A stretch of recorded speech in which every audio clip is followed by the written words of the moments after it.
आदाब, मैं पलक शर्मा हाजिर हूँ दुनिया भर की सियासी, समाजी और इक्तिसादी सूरत हाल पर खास प्रोग्राम लेकर दुनिया मेरे आगे। हमारी इस खास पेशकश में आज बात WTO के 12वें मिनिस्ट्रियल कॉन्फ्रेंस और भारत के सरोकार की। वर्ल्ड ट्रेड ऑर्गेनाइजेशन दरअसल एक ऐसा इंटरनेशनल ऑर्गेनाइजेशन है जो वर्ल्ड ट्रेड के लिए रेगुलेशन तैयार करता है। WTO के स्ट्रक्चर में मिनिस्ट्रियल कॉन्फ्रेंस की बहुत ज़्यादा इंपॉर्टेंस है, जिसका फॉर्मेशन मेंबर कंट्रीज़ मिलकर करते हैं। इस कॉन्फ्रेंस में मेंबर कंट्रीज़ मल्टीलैटरल एग्रीमेंट्स के तहत इंपॉर्टेंट इश्यूज़ पर डिसीजन लेते हैं।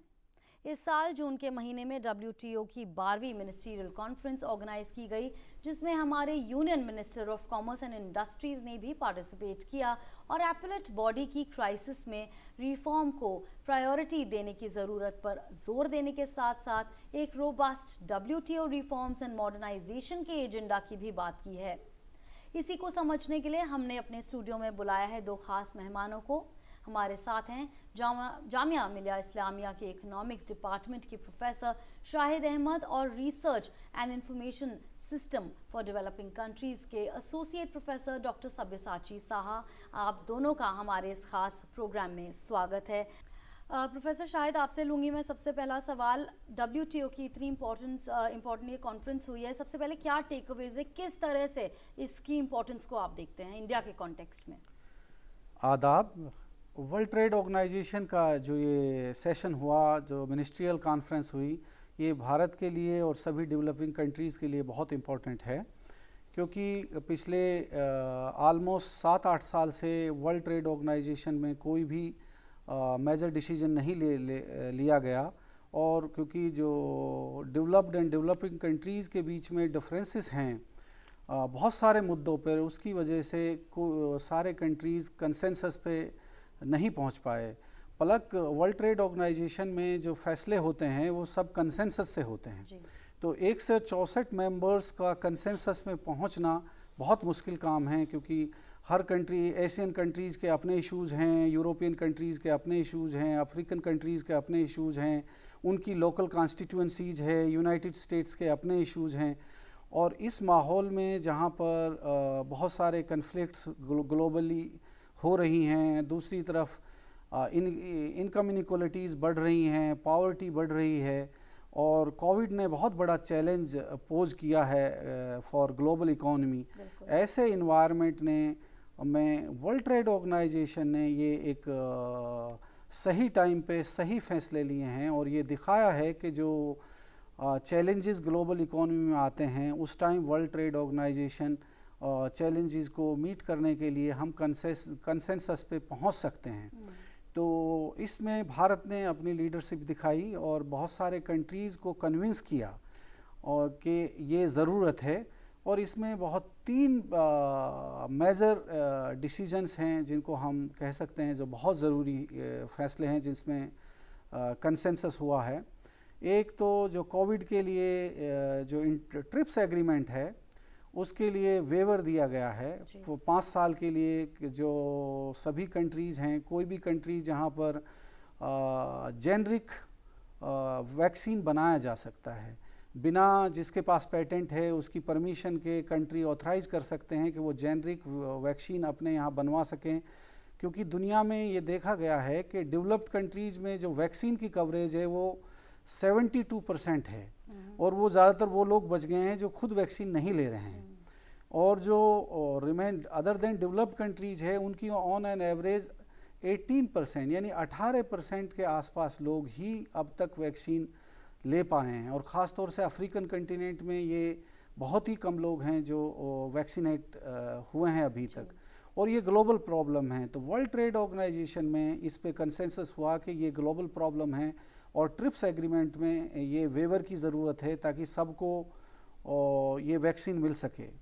दूसरा, जो अब कन्फ्लिक्ट चल रहा है यूक्रेन और रशिया, उसके वजह से जो ग्लोबल फूड सिक्योरिटी और फूड प्राइसेस में बहुत ज़्यादा राइज हुआ है, और फूड सिक्योरिटी को चैलेंजेस हो गए हैं, ख़ास तौर से जो फूड इंपोर्टिंग कंट्रीज़ हैं, जहाँ पर अपना वो जनरली वो फूड इंपोर्ट करते हैं, चाहे वो गल्फ़ कंट्रीज़ हों, चाहे अफ्रीकन कंट्रीज़ हों, वहाँ पर ये एक बहुत बड़ा इशू है, और लीस्ट डेवलप्ड कंट्रीज़ में एक बहुत बड़ा इशू है। वहाँ पर ये अहम फैसले लिए गए हैं कि कोई भी कंट्री एक तो आप फूड रेस्ट्रिक्शन इम्पोज नहीं कर सकता। वर्ल्ड फूड प्रोग्राम के लिए जो भी वर्ल्ड फूड की ज़रूरत है उसको कोई कंट्री आप ब्लॉक नहीं कर सकता। तो ये एक बहुत अहम फैसला लिया गया है उसके लिए। और उसमें हालांकि भारत की एक बात ये मान ली गई है कि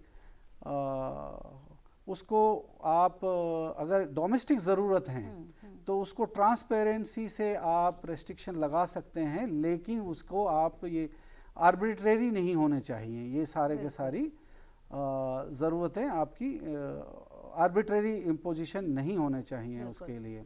बिल्कुल प्रोफेसर साहा, यही इसी बात को मैं और आगे ले जाना चाहूँगी। मिनिस्टर पीयूष गोयल ने भी कई सारे इंपॉर्टेंट ऑब्जर्वेशंस किए, कई सारे इंपॉर्टेंट पॉइंट्स वो लेके आए।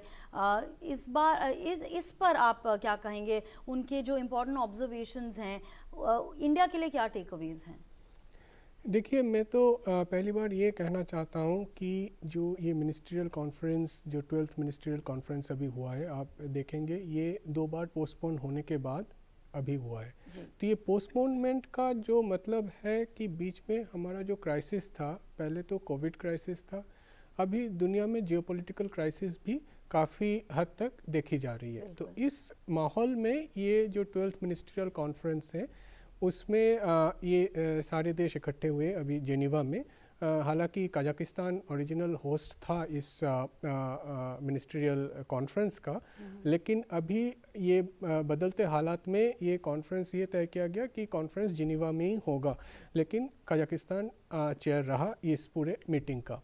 अभी भारत का जो पोजीशन है आप देखेंगे लगातार, ये अगर 2 बार पोस्टपोन होने का ये मतलब निकल के आता है कि कई सारे देश अपने जो पोजीशन है उसको कंसोलिडेट करते जा रहे थे ये पीरियड में। और हमने काफ़ी बार देखे हैं, जैसे शाहिद साहब ने बताया कि डेवलप्ड और डेवलपिंग कंट्रीज़ के इश्यूज़ में जो अंतर रहते हैं उसमें WTO में जो प्रोसेस रहता है, और प्रोसेस के साथ साथ बहुत सिग्निफिकेंस होता है पोस्चरिंग का। तो अभी जैसे US का या यूरोप का, उनका जो बातें WTO के बाहर भी जिस तरह की बातें चल रही थी उसमें एक दबाव का माहौल था। अभी जियोपॉलिटिकल सिचुएशन भी काफ़ी वोलेटाइल है, अनसर्टेन है। लेकिन इंडिया का जो पोजीशन रहा है, जैसे मिनिस्टर साहब ने कल भी मैं सुन रहा था कि ये जो अभी कॉन्फिडेंस है कि हमने WTO में जो अपना बात थी वो रख पाए, और जो लीडरशिप का बात है वो क्लियरली सामने आ गया। ये क्यों बोल रहे हैं? क्योंकि भारत का अपेक्षा क्या था इस WTO मिनिस्ट्रियल से, ये हमें थोड़ा समझना पड़ेगा। हम कई सारे मुद्दों पर लेके काफ़ी दिन से चिंतित थे।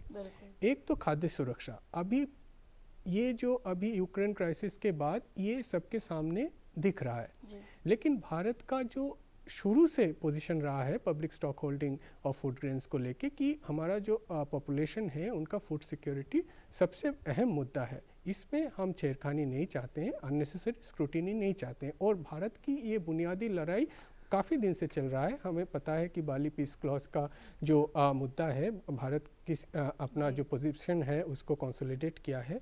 और बार बार मंत्री जी ने ये बोला है कि जो फार्मर्स का इश्यूज़ है, हमारे फिशरमैन्स का इश्यूज़ है, उसको किसी भी तरह से कॉम्प्रोमाइज़ ना ही हो।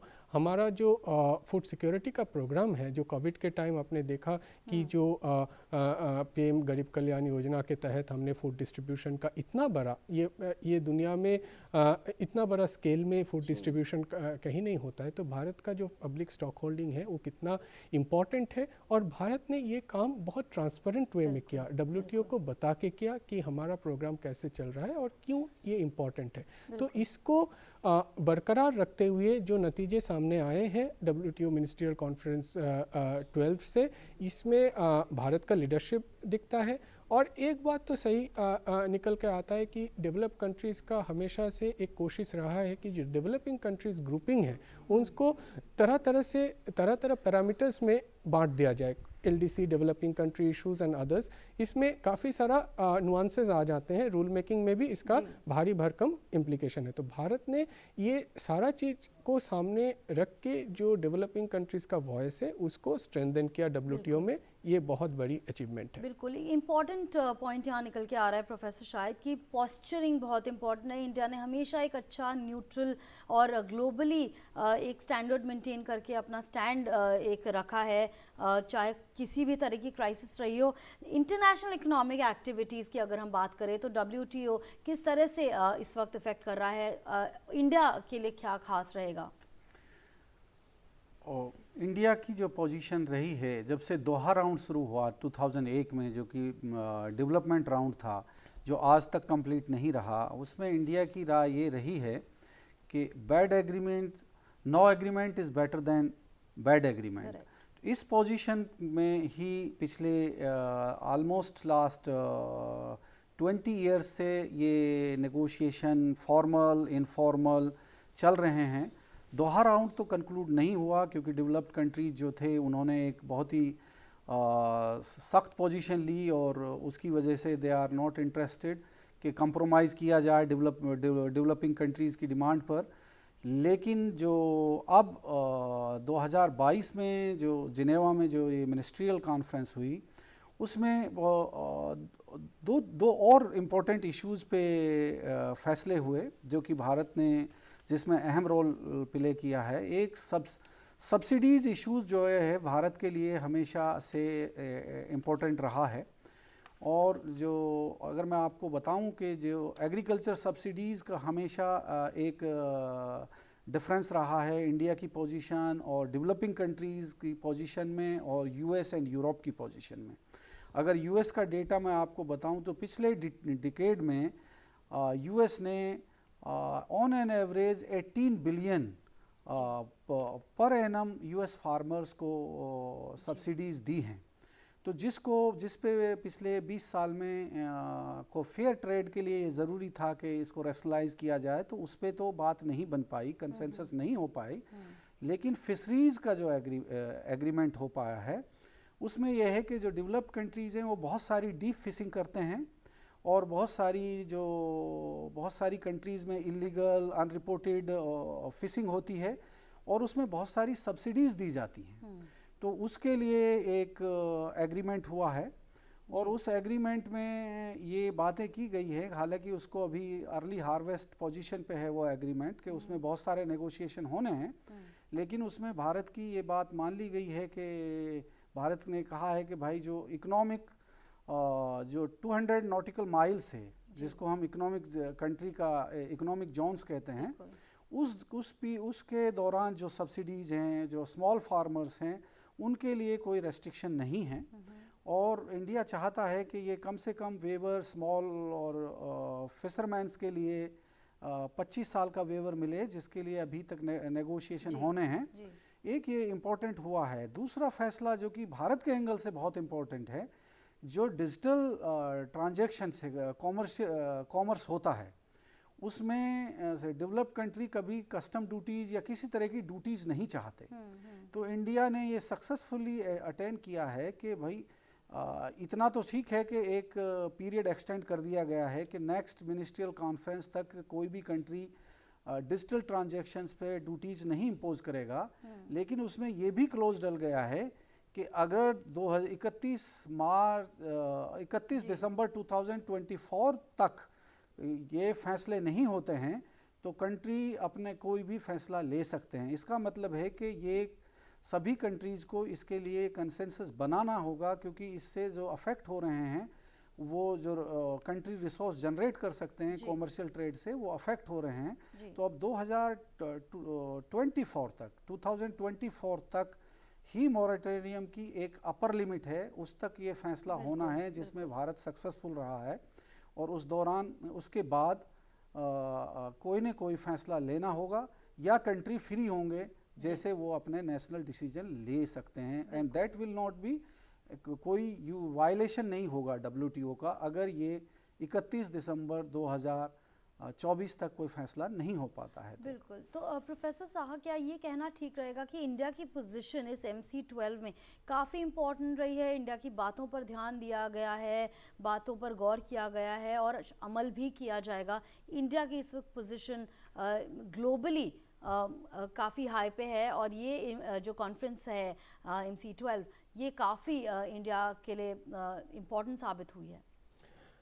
जी ज़रूर, क्योंकि हम अगर पूरा WTO का जो शुरू से प्रोसेसेस हैं उनको फॉलो करें 95 ऑनवर्ड्स, एक चीज़ हम देखेंगे कि WTO तो एक भारी ट्रेड डील की तरह आए और ये एक सिंगल अंडरटेकिंग एग्रीमेंट था, काफ़ी सारा उसके अंदर एग्रीमेंट्स थे। लेकिन शुरुआती वर्षों से ही ये देखा जा रहा था कि जो डेवलप कंट्रीज़ हैं वो जो WTO के बाहर के मुद्दे हैं, जो नॉन ट्रेड इश्यूज हम बोलते हैं, उस पे काफ़ी जोर देते हैं, क्योंकि उसमें उनका जो बिज़नेस और कमर्शियल इंटरेस्ट है वो जुड़े रहते हैं। और भारत का पोजीशन हमेशा से रहा है कि जो नॉन ट्रेड इश्यूज हैं वो WTO में नहीं लाया जाए, और जो ट्रेड इश्यूज है, जो यही बात दोहा डेवलपमेंट राउंड में हमने कहा कि जो ट्रेड इश्यूज हैं, जो डेवलपिंग कंट्री कंसर्न्स हैं, उसको सामने रख के WTO का जो फंक्शनिंग है वो डेवलप होनी चाहिए। लेकिन ये जो हम देख रहे हैं कि WTO का जो स्टेलमेट, और बीच में आके हमने मतलब यही ओपिनियन निकल के आ रहा था कि WTO का फ्यूचर अभी कुछ बचा नहीं है, क्योंकि ये डिलीवरी एंड पे बहुत ज़्यादा प्रॉमिसिंग नहीं दिख रहे। लेकिन इसका एक सीधा सीधा कारण था कि हमने ये मौजूदा जो स्ट्रक्चर WTO का है, ये already it is a big structure with lot of issues and lot of agreements. लेकिन इसमें अगर कंट्रोवर्शियल्स और जो इश्यूज जो डेवलपिंग कंट्री को समझने में दिक्कत आए, जिसके लिए टेक्निकल कैपेसिटीज़ उनके पास तब तक नहीं है, जो प्रिपेयर्डनेस लेवल चाहिए होगा इन सब इश्यूज़ में निगोशिएट करने के लिए, वो डेवलपिंग कंट्रीज़ के पास नहीं है, फिर भी हम ये सब सारे मुद्दे WTO के तहत डिस्कशन में ला रहे थे। और ये WTO का जो स्लो डाउन है, ये एक बड़ा कारण है। इस बार देखा जाए तो इंडिया हमेशा से जो कहा है कि नॉन ट्रेड इश्यूज़ को आप बाहर रखिए, ये चीज़, ये जो कंक्लूजन हुआ है WTO MC12 का, उसमें देखेंगे जो 4-5 एग्रीमेंट्स और डिसीजंस हुए हैं कंट्रीज़ में, ये सारे के सारे ट्रेड के मुद्दे हैं। कुछ है कि बहुत दिन से जो चले आ रहे हैं, जैसे फिशरीज सब्सिडीज़ वगैरह, और कुछ है जिसमें मैं ज़रूर कहूँगा कि इंडिया का हर टाइम कुछ ना कुछ नया रहता है अपने बात सामने रखने का। फूड सिक्योरिटी का तो बात था ही, लेकिन कोविड रिस्पांस इंडिया ने काफ़ी लीडरशिप दिखाई इसमें। हमारा जो वैक्सीन मैत्री था, हमारा जो वैक्सीन कैपेबिलिटी था, उसके बावजूद हमने कहा कि वैक्सीन वेवर पूरा डेवलपिंग कंट्री कम्युनिटी के लिए इम्पॉर्टेंट है। और ये बात शुरू से 2020 से WTO का जो माहौल है, जो नैरेटिव है, वो काफ़ी हद तक चेंज कर दिया। उसमें बहस तो हुआ, डेवलप कंट्रीज़ का पोजीशन भी निकल के आए, उसका मेरिट डिमेरिट लेके भी चर्चा हुई, और जो खास करके अभी निकल के आया है कि जो ट्रिप्स वेवर प्रपोजल, हालांकि वैक्सीन्स के लिए, पेटेंट्स के लिए अभी एग्रीड हुए हैं, इसका बहुत बड़ा एक सिग्निफिकेंस है developing country leadership point of view से, क्योंकि सारा डेवलपिंग कंट्री इकट्ठा ये मुद्दा शायद नहीं उठा पाता। तो भारत ने शुरू में साउथ अफ्रीका के साथ मिलके ये प्रपोजल रखा, और इसका नतीजा आपके सामने है। और मेरा ये अंदाज़ा है कि आगे चल के ये तो पैंडेमिक का जो साइकिल है, फ्यूचर पैंडेमिक प्रिपेयर्डनेस के लिए, this will actually generate confidence and embolden even smaller countries to bring up their own proposals WTO में, ताकि जो अल्टरनेट स्ट्रक्चर्स बन सके, जो WTO के रूल्स को टाइम टू टाइम बदलने का, एक तरह से देखा जाए तो डेवलप कंट्रीज़ अपने तरह से रूल्स के चेंज चाहते हैं, तो डेवलपिंग कंट्रीज़ को भी अपना रूल्स के चेंज जो है वो डिमांड करना चाहिए। तो ये एक रास्ता खुल गया अभी। बिल्कुल। प्रोफेसर साहा ने एक बहुत अच्छी बात कही कि नॉन ट्रेड इश्यूज़ पर भी बहुत ज़्यादा जोर होता है WTO का। प्रोफेसर शाहिद, अभी भी वर्ल्ड ट्रेड के लिए कैसे इम्पोर्टेंट है WTO, अगर हम इस पर नज़र डालें तो? World trade organisation as an institution बहुत इम्पोर्टेंट है, क्योंकि इससे पहले जो ट्रेड रेजिम रहा है, या इसको अगर हम वर्ल्ड ट्रेड ऑर्गेनाइजेशन को माइनस करें तो बहुत ही आर्बिट्रेरी टाइप ऑफ नेचर का ट्रेड रहता है। अगर आपके डिफरेंसेस हैं किसी कंट्री से तो आप उस पर रेस्ट्रिक्शन इम्पोज कर देते हैं। लेकिन अगर जो बेसिक प्रिंसिपल है जो WTO का, वो है रूल बेस्ड ट्रेड, कि जो भी ट्रेड होगा उसमें वो रूल बेस्ड होगा, और वो ट्रांसपेरेंसी के साथ होगा। उसमें ये इम्पोर्टेंट है कि जो अगर डिफरेंसेस हैं अब तक जो अगर वर्ल्ड ट्रेड ऑर्गेनाइजेशन ने ये भी शो किया है, दो बात निकल कर आई हैं कि वर्ल्ड ट्रेड ऑर्गेनाइजेशन ने एक तरफ ये शो किया है कि वो पिछले अपने ऑलमोस्ट 26 इयर्स के लाइफ में बहुत सारे डिस्प्यूट्स को उस पीसफुल ढंग से सॉल्व किया है। लेकिन एक वीकनेस भी उभर के आई है कि जब जो ख़ास तौर से यूएस ने जो प्रॉब्लम कर दी है कि एपिलेट बॉडी में अपने मेंबर्स को नॉमिनेट नहीं किया है, उसकी वजह से सारा का सारा जो डिस्प्यूट सेटलमेंट मैकेनिज़्म है वो ब्लॉक हो गया है। तो जो फंक्शनिंग उसी के लिए इंडिया ने पोजीशन लिया है और डेवलपिंग कंट्रीज़ सभी कंट्रीज़ ने ब्रॉडली आर्ग्यू किया है कि इसमें डिस्प्यूट सेटलमेंट मैकेनिज़्म में रिफॉर्म करने की ज़रूरत है। तो लेकिन world trade organisation as a institution ख़ास तौर से किसके लिए इम्पोर्टेंट है? इट इज़ नॉट इम्पोर्टेंट कि अमीर मुल्कों के लिए उतनी ज़्यादा इम्पोर्टेंट नहीं है शायद उस वक्त। पहले इस वक्त ये जो पुअर और डेवलपिंग कंट्रीज़ हैं उनके लिए ज़्यादा इम्पोर्टेंट है, क्योंकि अगर हम एग्जांपल दें स्मॉल कंट्रीज़ जो वर्ल्ड में हैं या आइलैंड कंट्रीज़ हैं, net import food importing countries हैं, वो अकेले नेगोशिएट किसी बिग कंट्री से, अगर कोई सपोज़ एक स्मॉल कंट्री किसी यूनाइटेड स्टेट्स या यूरोपियन यूनियन जैसे ब्लॉक से चाइना से नेगोशिएट करना चाहे तो अकेला बहुत मुश्किल है।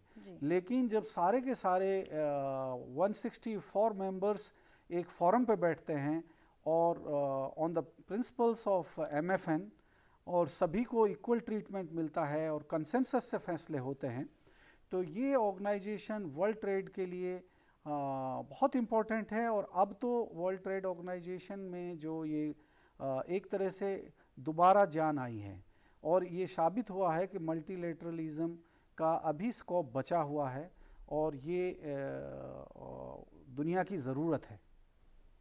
जी बिल्कुल। एंड आपसे मैं जानना चाहूँगी प्रोफेसर साहा कि काफ़ी बातें हैं, प्रोफेसर शाहिद ने भी कहा कि एपेलेट बॉडी में क्राइसिस की रिफॉर्म को प्रायोरिटी देने की बात मिनिस्टर पीयूष गोयल ने की है। साथ ही में रोबास्ट WTO रिफॉर्म्स और मॉडर्नाइजेशन के एजेंडा पे भी जोर डाला है। इंडिया के कॉन्टेक्स्ट में क्या टेकअवेज हैं आपका मतलब I want your concluding remarks कि अगर आप WTO के कॉन्टेक्स्ट में इंडिया को देखें इस MC12 में क्या टेकअवेज हैं इंडिया के लिए? हाँ ज़रूर, ये जो एपेलेट बॉडी अभी रीइंस्टेट होना बहुत ज़रूरी है और इंडिया यही बात सामने रखी है।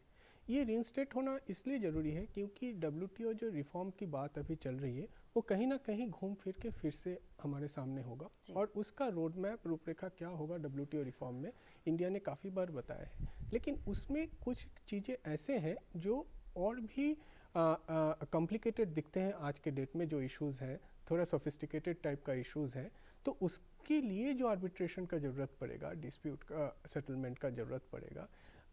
हालांकि अभी वो स्पेस एक वैक्यूम क्रिएटेड होके रहा है, तो WTO को आगे ले जाने के लिए you have to reinstate and make dispute settlement fully functional.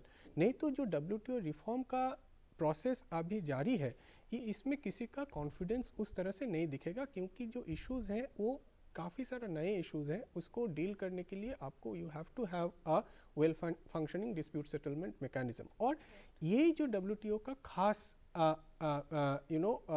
Unique pillar है जो WTO को अभी स्ट्रेंथ देता है। तो इस मामले में इंडिया का जो रुख रहा है शुरू से, अभी WTO मिनिस्ट्रियल जो MC12 का कंक्लूजन है ये एक तरह से इंडिया के लिए सक्सेस है, क्योंकि जो लॉन्ग पेंडिंग इश्यूज़ हैं उसमें एक दिशा मिला है। उसके साथ जो अंदर का फंक्शनिंग का WTO का फंक्शनिंग का इश्यूज़ है उसमें कई सारे मुद्दे हैं अभी। और इंडिया का जो पक्ष है, आप देखेंगे पिछले 2 साल से इंडिया का जो सबमिशंस रहे हैं, उनका जो पेपर्स रहे हैं, उसमें इसका रूपरेखा बहुत क्लियरली बताया गया है। और इसमें डेवलपिंग कंट्री ये एक प्लेटफॉर्म ऐसा है जिसमें कभी भी इंडिया ने अपना जो डेवलपिंग कंट्री लीडरशिप है, डेवलपिंग कंट्री कंसर्न्स है, कभी इसको नहीं छोड़ा है। सबको एक साथ लेते हुए जो एक इंस्टीट्यूशन मल्टीलैटरल बॉडी इतना मेहनत से अभी चल रहा है इतना दिन से, तो उसको फिर से कैसे स्ट्रेंथन किया जाए, इंडिया का फोकस उसी पे रहा है। बिल्कुल। और प्रोफेसर शाहिद, इसी के साथ आपके क्या कंक्लूडिंग रिमार्क्स रहेंगे, क्या टेक अवेज रहे हैं इंडिया के लिए इस MC12 कॉन्फ्रेंस में? पलक, मेरे हिसाब से मिनिस्ट्रियल कॉन्फ्रेंस जो 12th है उसमें भारत के लिए ये विन विन सिचुएशन है, और ये भारत के लिए नहीं सभी मेंबर कंट्रीज़ के लिए भी विन विन सिचुएशन है। और जो स्पेसिफिक टू इंडिया, क्योंकि इंडिया जो है वो मल्टीलेटरल प्रोसेस के पक्ष में रहा है, तो ये पहला टेक अवे तो ये है कि मल्टीलेटरल प्रोसेस सक्सेसफुल हो सकता है और कंसेंसस पे पहुंच सकते हैं। दूसरा जो इंडिया पॉइंट ऑफ व्यू से बहुत इम्पोर्टेंट है वो है डिजिटल ट्रांजैक्शंस पर अब एक टाइम लिमिट फिक्स हो गया है। वो 24 तक उस आप सिर्फ एक लिमिट था जो कि 1998 से विदाउट लिमिट चल रहा था कि कोई टैक्स इम्पोज ही नहीं कर सकते। तो वो एक काफ़ी सक्सेसफुल अचीवमेंट है। दूसरा जो भारत के एंगल से एक जो नैरेटिव है ये है कि जनरली जो डेवलप्ड कंट्रीज़ है उनका नैरेटिव ये बनाया है पिछले लास्ट 2008 में जो दोहा राउंड में से के बाद डेवलप्ड कंट्रीज़ का जनरली ये नैरेटिव था कि इंडिया जो है वो ट्रेड WTO में प्रोसेस को ब्लॉक करता है। लेकिन इंडिया ने ये शो किया कि नहीं, इंडिया अगर हम ट्रेड इश्यूज़ पे बात करते हैं तो इंडिया अगर फेयर और ट्रांसपेरेंट मैकेनिज़्म में इंटरेस्टेड है और उसकी लीडरशिप दिखाई और एक सक्सेसफुल कुछ इश्यूज़ पर सक्सेसफुल हुआ है। हालांकि इंडिया के बहुत सारे मेजर इश्यूज़ हैं अभी जिन पे आगे फ्यूचर में आई थिंक MC13 में जो नेगोशिएशन होंगे, फिशरीज सब्सिडीज़ पे भी अभी नेगोशिएशन होने हैं, वेवर चाहिए। तो इंडिया के लिए बहुत सारे ये एक वर्ल्ड ट्रेड ऑर्गेनाइजेशन को मल्टीलेटरल प्रोसेस को जिंदा करने में ये इंडिया का अहम रोल है और इंडिया के लिए भी ये अहम है। जी बिल्कुल, बहुत बहुत शुक्रिया आप दोनों का इस इम्पोर्टेंट डिस्कशन का हिस्सा बनने के लिए। हमारी इस ख़ास पेशकश में फ़िलहाल इतना ही। हमारी प्रोग्राम का आपको कैसा लगा इस पर भी आप अपनी राय हमें दे सकते हैं। इसके लिए हमारा ईमेल ID है ddurduspecials@gmail.com। इसी के साथ हमारी पूरी टीम को दीजिए इजाज़त। आदाब।